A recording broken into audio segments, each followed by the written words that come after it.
పెద్దలు గౌరవనీయులు పవన్ కళ్యాణ్ గారిని మాట్లాడవలసిందిగా కోరుతున్నాను.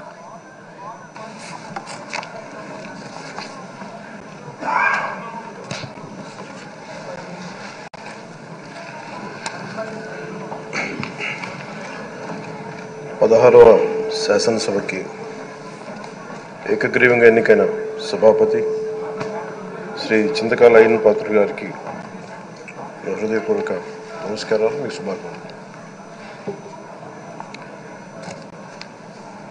ఇది నేను మొదటిసారి అసెంబ్లీలోకి అడుగు పెట్టడం. ఇలాంటి సుదీర్ఘ రాజకీయ అనుభవం ఉన్న దాదాపు 7 సార్లు ఎమ్మెల్యేగాను, ఒకసారి పార్లమెంట్లో అడుగుపెట్టిన మీకు, Panchayati Raj, technical education, forest, R&B అనేక మంత్రిత్వ శాఖల్ని సమర్థవంతంగా నిర్వహించిన మీకు ఈ సభాధ్యక్షుడు, ఈ స్పీకర్ స్థానంలో కూర్చోవడం నాకు చాలా ఆనందంగా ఉంది. ఇన్ని దశాబ్దాలు ప్రజలు రాజకీయ జీవనంలో ఇన్ని దశాబ్దాలు ప్రజలు మీ వాడి వేడి చూశారు. మీకు కోపం వస్తే ఋషికొండను చెక్కినట్టు ప్రత్యర్థులకి పదునైన ఉత్తరాంధ్ర యాసలో గుండు కొట్టేస్తారు.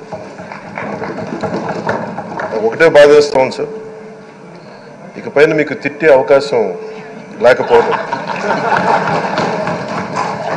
కానీ ఇక మీద సభలో ఎవరు తిడుతున్నా దాన్ని ఆఫ్ చేసే బాధ్యత మీ చేతిలోనే ఉంది. మీరే మైక్ ఆఫ్ చేయాలి. అంటే మా చిన్నప్పుడు నేను చూసేవాడు, ఒకసారి అల్లరి చేసే అబ్బాయిని క్లాస్ లీడర్ చేసేవాడు చిన్నప్పుడు మా స్కూల్లో. కానీ ఇన్నాళ్ళు ప్రజలు మీ వాడి వేడి పలుకులు, మీ ఘాటైన వాగ్దాటి చూశారు. ఈ రోజు నుంచి రాష్ట్ర ప్రజలు మీ హుందాతనం చూస్తారు. డిబేట్స్ వెనకాల దాక్కుని సంస్కారహీనమైన భాషల్ని, భావాల్ని రకరకాల మాధ్యాల్లో విరజిమ్ముతూ ఉంటారు. దాని నియంత్రణ మీ ఆధ్వర్యంలో ఇక్కడి నుంచే మొదలవ్వాలి. ఇందాక సభా నాయకులు, గౌరవ ముఖ్యమంత్రి శ్రీ చంద్రబాబు నాయుడు గారు చెప్తారు, ఆడబిడ్డలు ఏ విధంగా నలిగిపోయారు ఈ రాష్ట్రంలో గత 5 సంవత్సరాల్లో. చిన్న లేదు, పెద్ద లేదు, ఎవరని లేదు. ఎవరన్నా సరే ఒక మాట మాట్లాడితే వాళ్ళకి వ్యక్తిగతంగా దూషణ, సోషల్ మీడియాలో వాళ్ళని క్యారెక్టర్ అసాసినేట్ చేయటం, వాళ్ళు పెద్ద నాయకులు కావచ్చు, కార్యకర్తలు కావచ్చు, లేదా వాళ్ళకి ఎదురు తిరిగి ఒక ఒపీనియన్ చెప్పి ఎవరైనా సగటు మనిషి కూడా కావచ్చు, అది ఇక్కడితో ఈ రోజు నుంచి ఆగిపోవాలి అధ్యక్ష. అది మీ ఆధ్వర్యంలోనే మొదలవ్వాలి. గత ప్రభుత్వం తాలూకు సభ జరిగిన విధానం చూస్తే ఈ వ్యక్తిగత దూషణ ఇవన్నీ చాలా ఇబ్బంది పెట్టే ప్రజలు. ఈ రోజున వాళ్ళకి 11 సీట్లకు పరిమితం అయ్యారు, ఈరోజు లేరు, ధైర్యం లేదు వాళ్ళకి. విజయాన్ని తీసుకోగలిగారు కానీ ఓటమి కూడా ధైర్యంగా కూర్చుకునే వాళ్ళకి స్థాయి లేదు, వాళ్ళకి పారిపోయారు ఇక్కడి నుంచి. భావంలో ఉండే తీవ్రత భాషలో ఉండాల్సిన అవసరం లేదు. భాష మనుషుల్ని కలపడానికి కానీ విడగొట్టడానికి కాదు. భాష విద్వేషం రేపడానికి కాదు, పరిష్కరించడానికి. ఎంత జటిలమైన సమస్య అయినా, భయంకర సమస్య అయినా చర్చల ద్వారా పరిష్కరించుకోవడానికి కానీ వివాదం సృష్టించడానికి కాదు. ఈ సభ ఉన్నది అందుకు. కానీ మనం చూసింది వాళ్ళ దగ్గర నుంచి బూతులతోటి, వ్యక్తిగత దోషులతోటి రాష్ట్ర పురోభివృద్ధిని ఆపేశారు. అలాంటి సభ కాకుండా ఇందాక మన పెద్దలు శ్రీ గౌరవ ముఖ్యమంత్రి చంద్రబాబు గారు చెప్పినట్టుగా ఇది భవిష్యత్తుకి ఇది ఒక ప్రమాణిక, ఒక ప్రమాణం అవ్వాలి.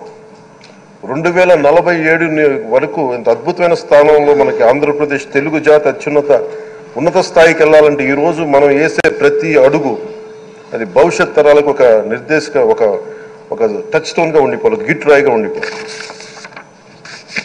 ఈ రోజున ఈ సభలో ఉన్న గౌరవ సభ్యులందరూ చట్టాలు చేయడానికి ఉన్నారు, చట్టాలు ఉల్లంఘించడానికి కాదు. విభేదించడం అంటే ద్వేషించడం కాదు, వాదించడం అంటే కొట్టుకోవడం కాదు. ఇవన్నీ విభేదించడం, వాదించడం ఇవన్నీ ప్రజాస్వామ్యానికి చాలా మౌలికమైన పునాదులు. ఆంధ్రప్రదేశ్ ఆవిర్భావం జరిగి అసలు భాషా ప్రయుక్త రాష్ట్రాల ఆవిర్భావమే మన ఆంధ్ర రాజ్యంతో మొదలైంది. అమరజీవి పొట్టి శ్రీరాములు గారి బలిదానం మీద మన రాష్ట్రం పుట్టింది. 56 రోజులు తిండి తిప్పలు తినకుండా నరకం అనుభవిస్తూ ఆయన బలైపోయారు. ఆయన మరణానికి చేరువవుతూ ఆమరణ నిరాహార దీక్ష చేసిన ప్రతిరోజు మనకి దాదాపు ఈ సుదీర్ఘమైన 6 దశాబ్దాల కాలం, 1.5 సంవత్సర కాలం అంటే ఆయన ప్రతిరోజు చావుకి చేరువవుతూ భోజనం లేకుండా ఆయన గడిపిన ప్రతిరోజు మనకి 1.5 సంవత్సర కాలం. అలాంటి నేపథ్యంలో అలాంటి మహోన్నతుడు శ్రీ పొట్టి శ్రీరాములు గారి త్యాగాన్ని కనుక మనం ఈ సభలో ప్రజా సంక్షేమం కోసం మాత్రమే చర్చలు జరగాలి, వాదోపవాదాలు హద్దులు దాటకుండా ఉండాలి, వ్యక్తిగత దూషణకి తావివ్వకుండా ఉండాలి. అలా కాకుండా గత ప్రభుత్వం లాగే ఈ సభని తిట్లకి, బూతులకి, కొట్లాటికి వాడితే ప్రతి నిమిషం పొట్టి శ్రీరాములు గారి బలిదానాన్ని అవమానం చేసినట్టే. ఒక గొప్పవాడు, ఒక మహానుభావుడు బతికినప్పుడు మాత్రమే కాదు, చనిపోయిన తర్వాత కూడా కొన్ని తరాలు ఉపయోగపడతారని నిరూపిస్తారు.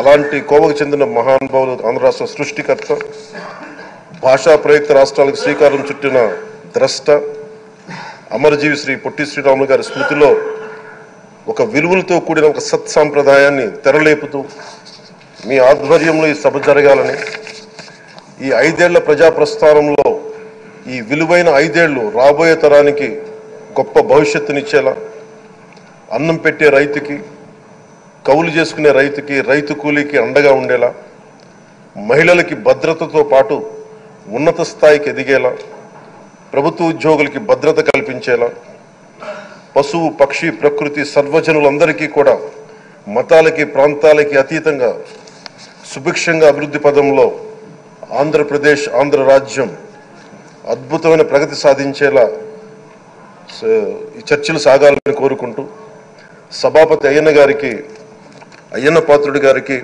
మీ ఆధ్వర్యంలో ఈ సభ ఒక సరికొత్త సాంప్రదాయానికి, సత్సాంప్రదాయానికి ఇది తెరతీయాలని కోరుకుంటూ మీకు మరోమారు శుభాభినందనలు తెలియజేసుకుంటాను.